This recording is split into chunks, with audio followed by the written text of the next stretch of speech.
Hello what's up guys, welcome back to our channel. आज हम आ गए हैं अपनी MCQ series for general test preparation के पार्ट 4 पर।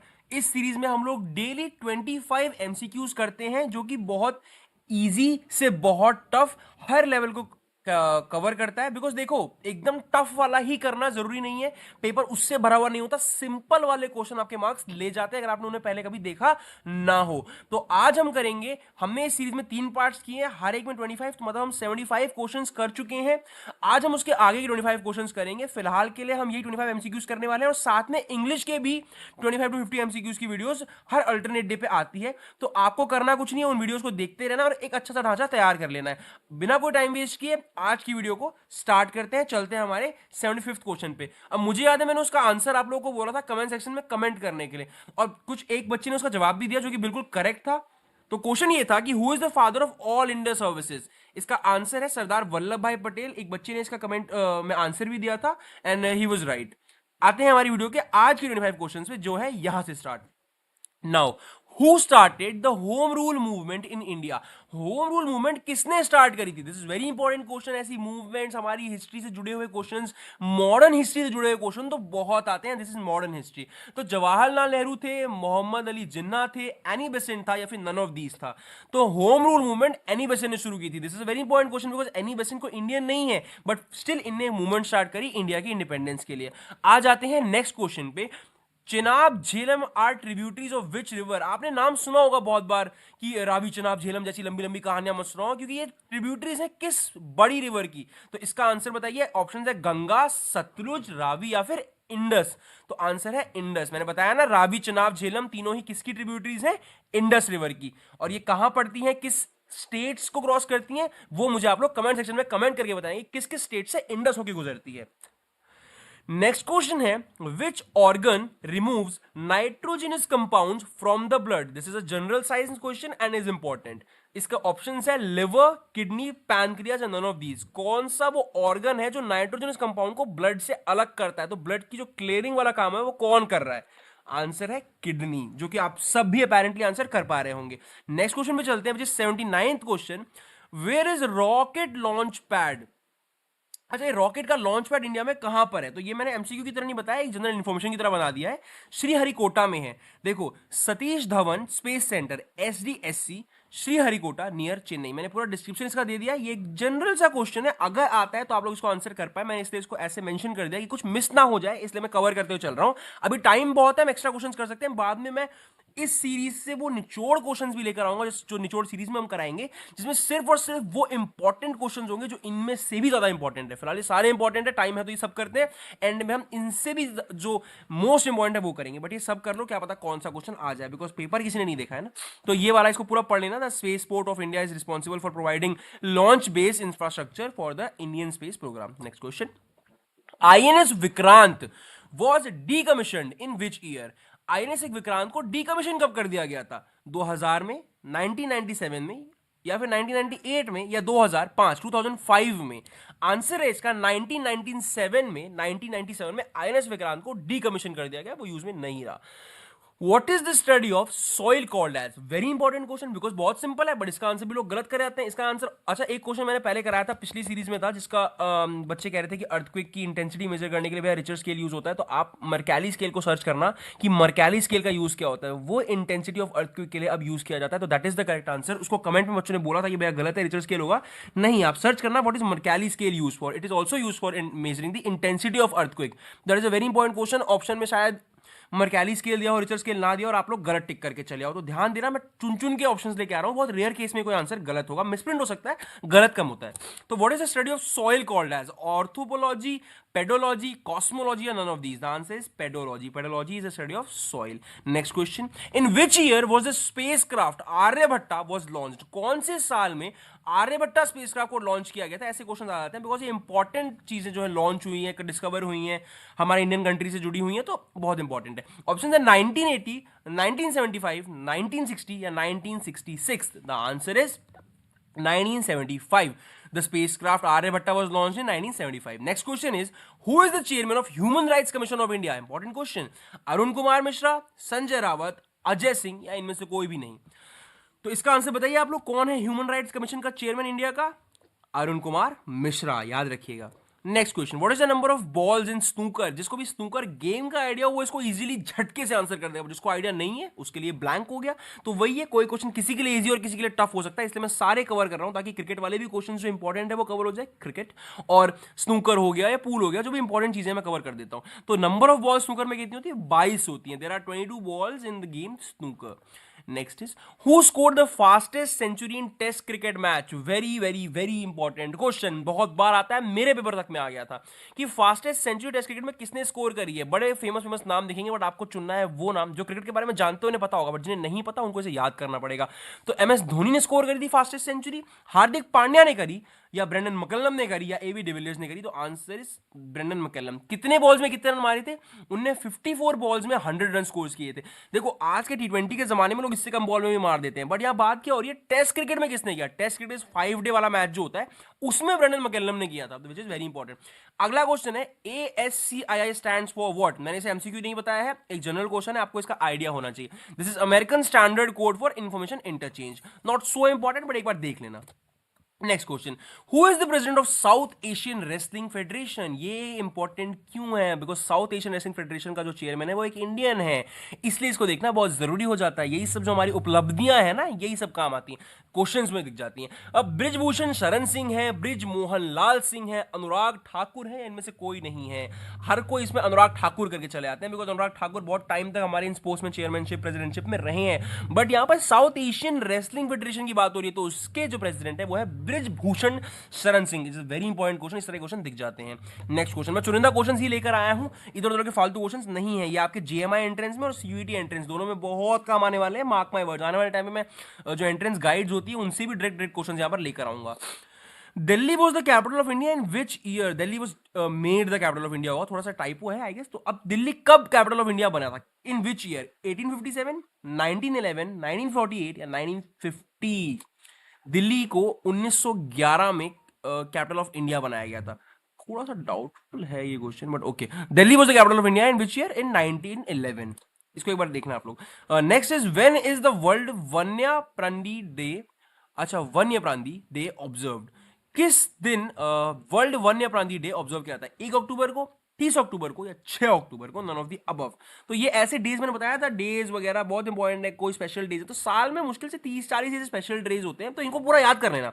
पूरा एक लिस्ट में डाल दूंगा यूट्यूब पे इंपॉर्टेंट डेज की, उसको देख लेना और अच्छे से याद कर लेना। आंसर इज 6 अक्टूबर। मैं रिसेंटली एक वीडियो डालूंगा गाइस इस बारे में कि जितने भी इंपॉर्टेंट डेज है ना, लाइक वर्ल्ड एनवायरनमेंट डे और भी गुड गवर्नेंस डे, जितने भी इंपॉर्टेंट डेज हैं सबके लिए एक वीडियो बना दूंगा। अगर आपको वो वीडियो चाहिए तो कमेंट सेक्शन में बताना, और आई विल सजेस्ट कि वो कर ही लो, बिकॉज इंपॉर्टेंट डेज ना कोई भी आ जाते हैं। हो सकता है मैंने यहाँ पे कोई कवर किया हो, कोई ना कवर किया हो, पूरा क्यों ना एक लिस्ट बनाकर आपको मैं दे दूं, that be good for you. तो वन्य प्रांति डे कब बनता है? 6 अक्टूबर को। Next question is, name the Pakistani cricket umpire which has been banned for 5 years। किसी क्रिकेट एम्पायर को बैन किया गया, this is big news. Asad Rauf, Mohammad Yunus, Shahbaz Khan, या इनमें से कोई भी नहीं? किस अंपायर को बैन किया गया है 5 साल के लिए? असद रऊफ को 5 साल के लिए बैन कर दिया गया है, वो अंपायर की जॉब नहीं प्ले कर सकते।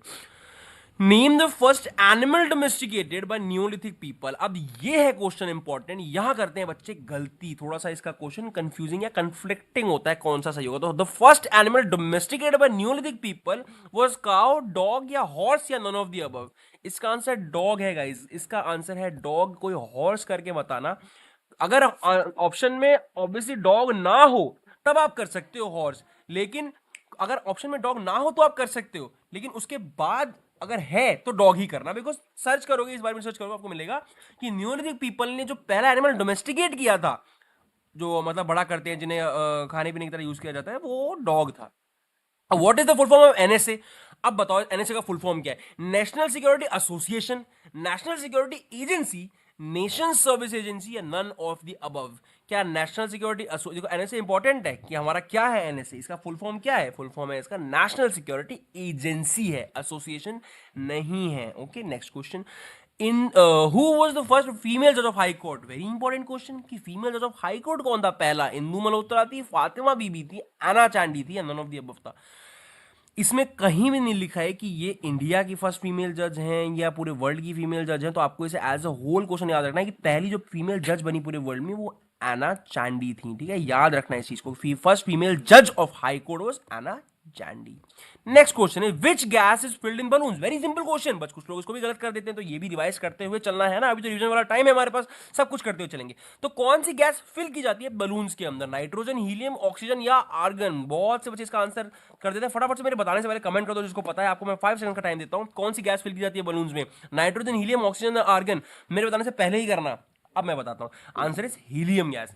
इसमें गलती मत करना, नाइट्रोजन करके मत आ जाना, नाइट्रोजन गैस नहीं फिल की जाती है, ना ही ऑक्सीजन फिल किया जाता है, हीलियम गैस फिल की जाती है बलून्स के अंदर। Next question is which constitution amendment was enacted by Indira Gandhi during the emergency. कौन सी कॉन्स्टिट्यूशन अमेंडमेंट को लगाई गई थी इमरजेंसी के दौरान, जब इंदिरा गांधी जी का रूल चल रहा था तो एक इमरजेंसी लागू की गई थी, तो उसमें कौन से कॉन्स्टिट्यूशन अमेंडमेंट को इनेक्ट किया गया था। That was the 42nd amendment. एक बार ध्यान रखना गाइस, जिन लोग भी को भी सीयूईटी की या जामिया की तैयारी करनी है ना, ये जो अमेंडमेंट्स है 42nd अमेंडमेंट, 44th अमेंडमेंट, ये बहुत बहुत बहुत इंपॉर्टेंट है, इसको जरूर एक बार पढ़ लेना। 42nd और 44th अमेंडमेंट तो सबसे ज्यादा इंपॉर्टेंट है, बट सारी अमेंडमेंट्स जो है ना बेसिक बेसिक, और इमरजेंसी किस किस रूल के तहत लगती है, कौन कौन से आर्टिकल के तहत लगती है, पॉलिटी के क्वेश्चंस बहुत आते हैं, एक बार जरूर इसको कर लेना। मैं भी कोशिश करूंगा कि इस पे एक सेपरेट वीडियो बना दूं।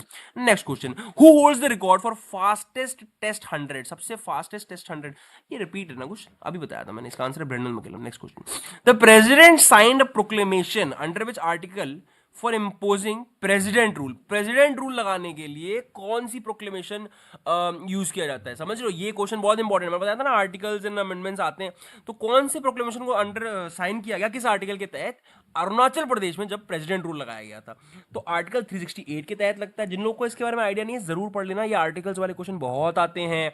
आर्टिकल 356 के तहत लगा था सब पार्ट 1, आर्टिकल 342 के तहत लगा था, आर्टिकल 16 के तहत लगा। इसका आंसर है आर्टिकल 356 सब पार्ट 1, इसके अंदर मेंशन्ड है वो प्रोक्लेमेशन जिसके थ्रू प्रेसिडेंट रूल लगाया गया था अरुणाचल प्रदेश में। नेक्स्ट क्वेश्चन, पूना पैक्ट कब साइन हुआ था। Poona pact was sign in which year, किस साल में पूना पैक्ट को साइन किया गया था। इट वाज 1920, 1916, 1932 या 1906। अब बताइए इसका answer, which is very important because ये मॉडर्न हिस्ट्री है।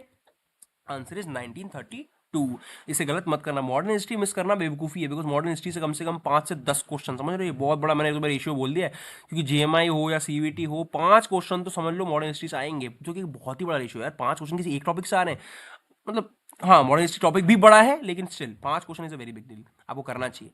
पूना पैक्ट साइन हुआ था कब, 1932 में। नेक्स्ट आते हैं, securities and exchange board of India was established in which year. इसका फुल फॉर्म ये गिवन है, शॉर्ट फॉर्म होता है सेबी। सेबी कब आया था, वेरी इंपॉर्टेंट क्वेश्चन, सेबी को लेकर, आरबीआई को लेकर क्वेश्चंस बहुत जरूर जरूर जरूर आते हैं। तो सेबी जो है वो कब एस्टैब्लिश हुआ था, 1952 में, 1988 में, 1932 में या 1992 में।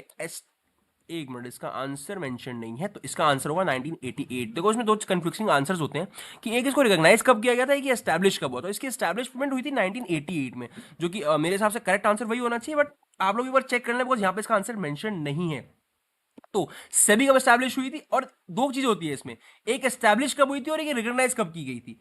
तो आप लोग को मुझे बताना है कि रिकॉग्नाइज कब की गई थी, मैंने एस्टैब्लिश का बता दिया है, ठीक है। एक बार मैं चेक कर लेता हूँ, SEBI was established in 1988 April 12, I am right, 1988 में ही एस्टैब्लिश हुई थी, ठीक है। एक गवर्नमेंट की रेजोल्यूशन की तो इसका आंसर होगा 1988। मैं पेन के थ्रू कर दूं क्या, यहाँ पर पेन तो होगा ही, let's choose this black pen, the answer is 1988, yes, done कर देते हैं, पेन बंद, yes. Next question, What is the age of universe? ये है आज का last question, because this is the 100th question clearly visible. So आप लोग इसका आंसर मुझे बताएंगे कमेंट सेक्शन में, गूगल करके मत बताना, जो आइडिया तुम्हें लग रहा है इसे देख कर कि होना चाहिए, जो तुक्का तुम मारते पेपर में, जो तुम करके आते सीयूईटी में, यहाँ पर वही लिखना, ताकि मैं जब उसे सही करूँ तो तुम्हें वो गलती अपनी याद आए कि मैंने इसे गलत किया था। गूगल करके लिख दो तो तुम उसको सीखोगे नहीं, मुझे करेक्ट बताने से कोई फायदा नहीं है ना, सिर्फ एक कमेंट चैनल का लाइक मिल जाने से कोई फायदा नहीं होगा। तो इसको जो आपको लग रहा है वो आंसर कमेंट सेक्शन में मुझे बताओ, मैं करेक्ट आंसर बताऊंगा नेक्स्ट वीडियो में, नहीं तो कमेंट में अगर आप सही जवाब दोगे तो आपको लाइक मिल जाएगा चैनल के थ्रू।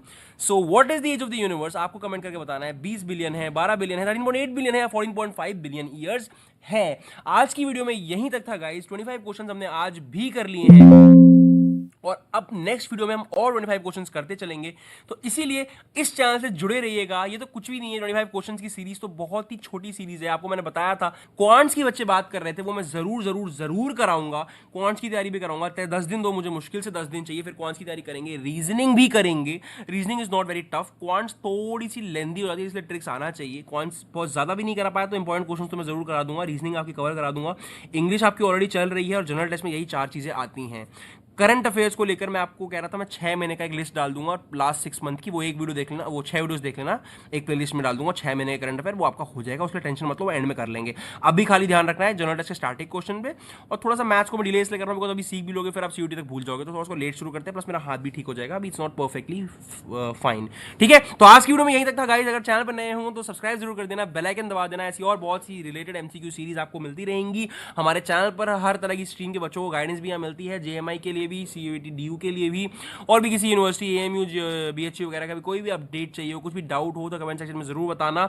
आपकी हेल्प के लिए मैं यहाँ पर लगातार बना हुआ हूँ। पार्ट 5 में मिलते हैं। Okay guys, all the best for your CUT exams.